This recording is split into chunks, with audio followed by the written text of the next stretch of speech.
Well, it seems Disney and a lot of the subsidiaries are making some big moves, especially when it comes to streaming and media rights deals. Now, in case you guys didn't see my first video that I recorded with my MetaQuest 3S, word came out yesterday that WWE and ESPN have entered a 5-year agreement where for 5 years, starting next year, actually with the Royal Rumble in Saudi Arabia, they will be doing the PLEs. And basically what that means is that instead of paying what you're paying right now at Peacock to watch the PLEs, you'll be paying a little bit more. Basically about maybe $13, $15 more, if you will, depending on what you're paying right now. And obviously some people reading this right now are not too thrilled. They're not too happy about it, but I think that's just emotion right now. That's just a little bit of anger, venting, frustration, expression, if you will. And over time, they're going to get over it, and they're going to be like, you know what, it's not that bad. Because, they're going to see the value that you're not just going to get WWE, but you're going to get UFC, you're going to get a lot of sports, when it comes to NFL, NHL, NBA, college sports, you name it. You're going to get a lot of variety for one decent price. It's only once a month or once a year. But again, the one question a lot of people will have, and rightfully so, is even though this sounds very attractive and promising, does it still mean we have to pay separate, for the for the PLEs? Because UFC right now in the current and soon to be expiring deal with ESPN and ESPN Plus is, that current deal basically has people paying separately for the events, for the the UFC 300s or the UFC 310s or the UFC 250s or the UFC 350 and all that. It has people paying separately at enormous prices. So people are wondering, is that going to be the same case with WWE? We'll have to see. Right now it does sound like maybe that's not going to be the case, but we don't know. This is a different ball game. But maybe that's why the price increase is where it's at. Now, if you go with, let's say the standard basic one of $11.99, which just has ESPN Plus, that might be where you have to look into paying additionally for the pay-per-view events. So I think the more attractive directive is going to be the $30. And again, it's a little bit more than what any other streaming platform is offering right now. But if you're going to integrate all these different sports and sports entertainment and combat and everything, then obviously it's going to be worth the price. And there are other tenures or other tiers, if you will, some that go a little higher, so that with certain aspects you can have no ads, if you know what I mean. Some of them you can bundle, with Disney and Hulu and so on. But some of those bundles will have ads or no ads, depending on preference. But we'll see what's going to happen in the future. If there is no charge, for no additional charge next year for the PLEs, just like what we have right now with Peacock. If there is no additional charge, that's good. That would justify having the price at where it's at for the unlimited plan. But if there is a charge, there's going to be a lot of backlash. And I don't know what UFC events are coming up right now or coming up very soon, but if they're going to be part of the unlimited plan with this new ESPN DTC, direct-to-consumer service, if they're going to be part of this, that will be the big testing ground. Because if people hear that, those that want to see, let's say the next big UFC, PPV, PLE, if they hear that people have to be, charged an additional price just to watch it, that's going to send bad vibrations. That's going to send a bad precedent. So hopefully they straighten things out and they give us a straightforward answer as to how things are going to work. Because if we could watch UFC and other premium live events without additional charge with this new service, that's good. That is a golden right there, because people love the UFC, and being able to watch it for just $30 a month or $300 a year, that's worth it, in my opinion. Now, with that said, though, that wasn't the only big news that they made. It wasn't the only big rumble they, caused to, shake up the joint, if you know what I mean. Because they also made the announcement that the full acquisition of Hulu that happened last year and into this year, and you already have a Hulu tab, if you will, on your Disney Plus subscription on your service. When you go to the main menu, you have all the different sections, right? All the different hubs. Well, one of them there is a Hulu hub, so you can go to the Hulu content there, and you can watch Hulu content, which is pretty good. But with that said, Hulu now, as of next year as well, will be fully integrated into Disney Plus. Which means if you're used to seeing the Hulu app on your smart TV, your tablet, your phone, your video game console, or whatever, that service, that portion of Hulu goes bye-bye. Because it will be fully integrated into Disney Plus. It'll have basically the hub, the tab you see right there, the subcategory tab hub that you see right there right now for Hulu. That's going to be the main premise, the main area for Hulu going forward. And as a result, Disney will be relaunching the Disney Plus app as a hybrid Disney Plus Hulu app. In other words, it'll be mainly Disney Plus, but you'll also see an integration of Hulu programming under the little hub tab, but maybe also in certain categories, with recommendations and stuff. Like you see now, but more so. Because there are certain shows, there are certain movies that are only exclusive to the Hulu, service and everything. That is under Disney now, but it's only exclusive to them. You got to go to the Hulu app to access them. Like if you want to add on a service, you got to go to the Hulu app to add on that service. So basically, what's going to happen next year is you have to go to Disney Plus and access that service instead.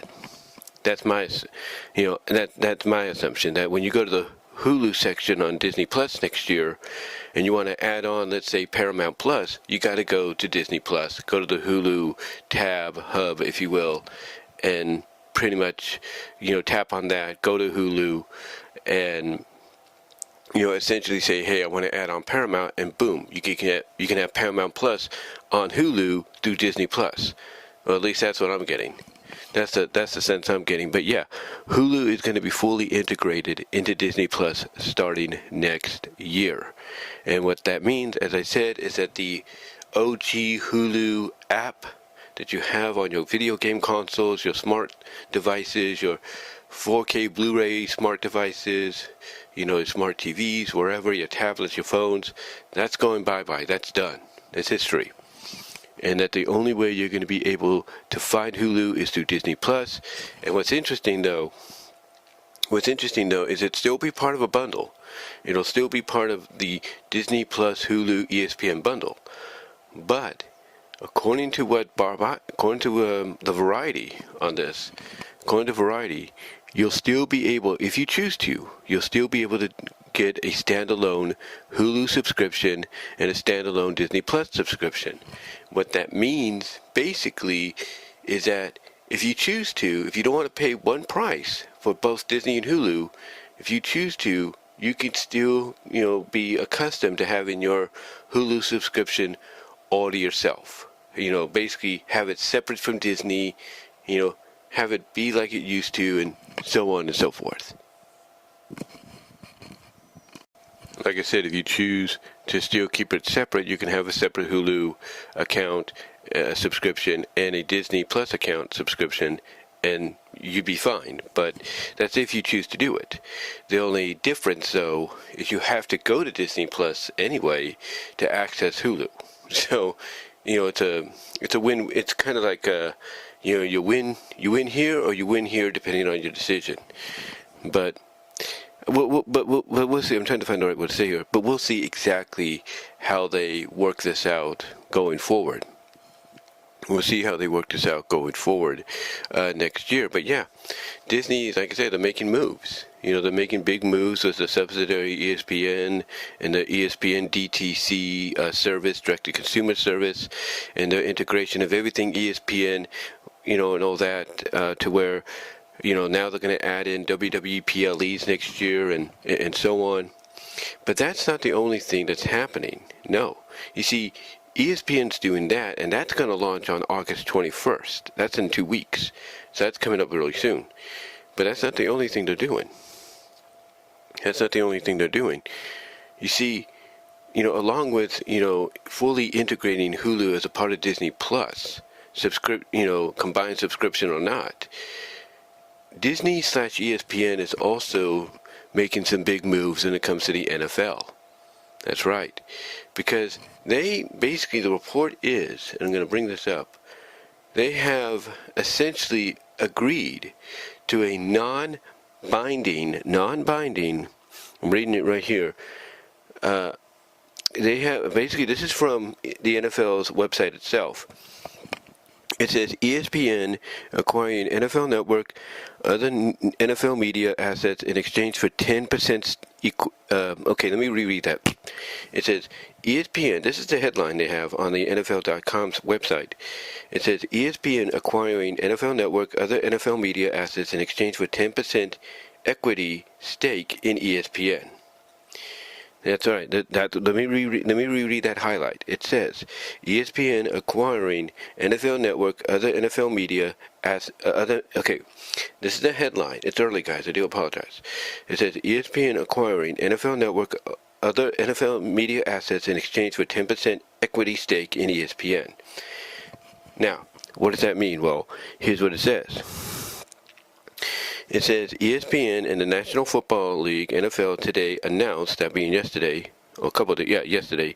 It says ESPN and the National Football League, NFL, today announced a non-binding agreement under which ESPN will acquire NFL Network and certain other media assets owned and controlled by the NFL, including NFL's linear Red Zone channel and NFL Fantasy, in exchange for a 10% equity stake in ESPN. In addition to the sale of NFL Network, the NFL and ESPN are also entering into a second non-binding agreement, which under the NFL will license to under which the NFL. Let me read that. It says in addition to the first deal, where the NFL will get 10% equity stake in ESPN for selling the NFL Network and the linear Red Zone channel and NFL Fantasy along with other media assets.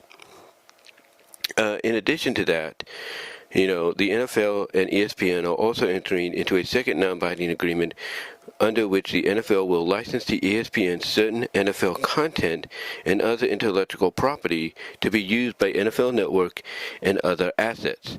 These transactions between America's most popular sporting league and the world's most innovative sports media leader are designed to set a new standard to how professional football is delivered, experienced, and celebrated by fans. And they just go on and all that and everything, and how everybody, like the NFL commissioner and those in charge of ESPN and such and Disney are happy about this. Now, they do say, this is the additional details that's on there. It says the new relationship brings together some of the NFL's premier media brands and fan engagement platforms with ESPN's deep experience in producing and distributing high-quality and innovative sports programming. ESPN intends to deploy its resources and expertise in the development of the NFL Network, distribution of the Red Zone channel, and fantasy to expand audience reach, increase accessibility and flexibility for consumers, drive innovation, and offer even more high-quality content to fans at highly competitive prices. As a result of the sale, NFL programming will be available on more platforms than ever before, including ESPN's upcoming direct-to-consumer DTC service, while remaining on cable, satellite, and leading streaming providers. ESPN's DTC offering will deliver an array of NFL content to subscribers. So basically it says, under these agreements, NFL Network, including both linear and digital rights, will be owned and operated by ESPN and fully integrated into ESPN DTC, alongside traditional paid television distribution, increasing accessibility and flexibility for consumers and promoting innovation in sports programming. ESPN would own broad rights to the Red Zone brand and distribute the Red Zone brand channel to pay TV operators for continued inclusion into the sports packages. NFL Fantasy Football would merge with ESPN Fantasy Football, creating the official fantasy season-long game of the NFL, and one best-in-class digital experience, driving innovation and enabling broader reach to meet global demand. So basically that's what they're saying here, and it says in total, ESPN's platforms will license an additional 3 NFL games per season to air on NFL Network as a result of today's news. In addition, ESPN will adjust its overall NFL game schedule with 4 games, including some from overlapping windows, shifting to NFL Network, which will continue to present 7 games per season. The NFL will continue to own and operate its it says the NFL will continue to own and operate its retained media businesses, including properties such as NFL Films and key fan-facing platforms such as NFL Plus, NFL.com, NFL Podcast Network, the NFL Fast Channel, and the official sites for the league's 32 clubs. It will also continue to own, operate, and produce NFL Red Zone and retain the rights to distribute NFL Red Zone digitally. So basically, in a sense, it's kind of like a win-win for both sides. But basically, what this really is it's ESPN, not just gaining the NFL's, the NFL Network and the Red Zone channel, but they're doing it mainly because of the fact that, they obviously, I'm assuming, I'm not somebody that works there, but I'm assuming it's because of the fact that the network and the Red Zone, they, broadcast-wise, digitally, cable-wise and all that, haven't really been, haven't really been fully, hitting it, if you will. They haven't been fully hitting it. So my assumption is what ESPN's doing in this ownership stake of these certain brands like Red Zone and all that, Red Zone is basically... Red Zone is basically still under the NFL. They'll still own, operate, and produce NFL Red Zone and retain the rights to distribute it digitally. So let's say you're on a digital platform, you want Red Zone, that's the NFL. The NFL is going to be totally fine with that. But ESPN's more like, hey, we're going to help you, we're going to help you increase the value of the Red Zone by integrating it into sports packages for certain platforms. So yeah, but basically from what I'm understanding, again, it's early, I do apologize, but from what I'm understanding, ESPN's just going to be lending in the more experience. They're going to be lending in more of the experience side of things, like the innovation and how to present the product and the technological aspects and stuff like that. How to make the presentation more crisp and clean, if you will. So that's kind of the jive I'm getting from it. But yeah, it's a big deal if you're an NFL fan. If you're an NFL fan.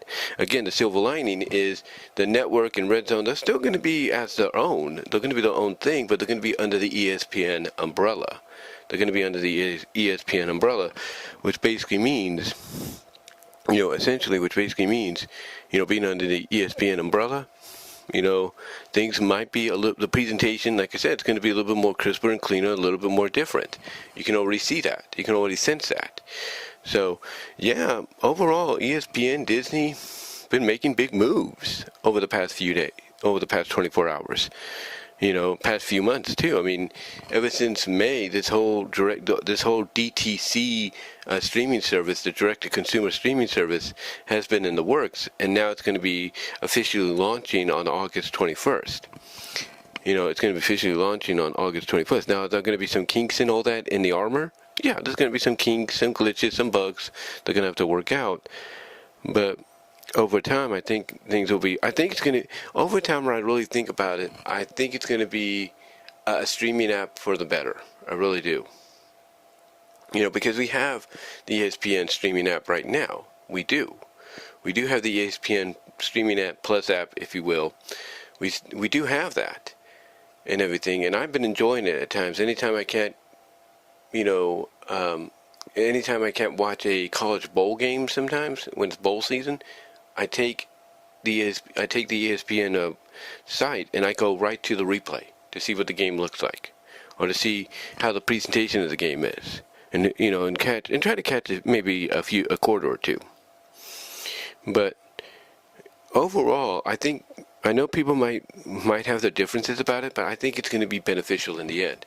Again, the only question people are going to have going forward with it is, if you're a WWE fan and a UFC fan, are you still going to have to pay an additional price on top of the $30 a month or $12 a month, whatever you're going to choose?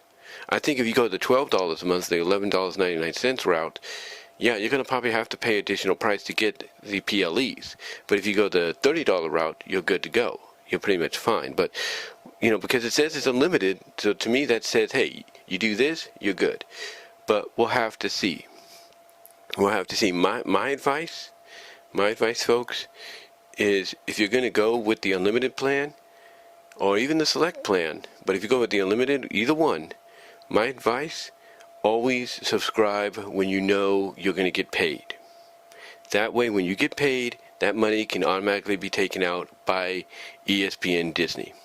So that's how you should do it with any subscription plan, if you know what I mean.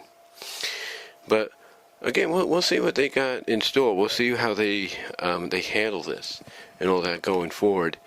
But again, like I said, the one question people are going to have is, are we still going to have to pay an additional price for the PLEs along with the UFC stuff, or is that all going to be, free with the unlimited plan? We'll see. We'll see what happens. But let me know what your thoughts are, guys, on this whole situation. Comment down below, like the video, ring the bell for notifications, subscribe to the channel, share the video. Also, click on the links in the description to find my content elsewhere outside of YouTube, as well as click on the link at the bottom to find my Teespring, at the bottom of the description box, if you will, to go to my Teespring store to find merchandise you can't get anywhere else. But guys, give me your thoughts. How do you feel about this overall? What are you looking forward to with all this change? And until next time, I am out.